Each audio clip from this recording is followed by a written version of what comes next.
Ni ada yang 10%, ada yang 25%, ada yang 50%, ada yang 75%, ada yang 100%. Mengikut grade A, B, C. Kalau bila nak guna dia, kamu kena goncang. Tengok dia dah goncang. Dah campur kan? Dah goncang kan? Kamu kena goncang. Lepas tu buka tudung. Semua orang dah buka tudung. Buka tudung. Dah jadi tu. Kan? Selawat 3 kali.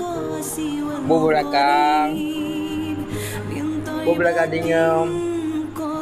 Bubur tepi telinga ni, anak telinga ni bubur. Bubur anak telinga. Bubur anak telinga sini.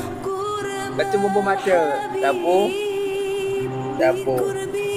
Dah cukup. Simpan. Bau pun wangi. Jin-jin pun jauh busuk. Jauh lah.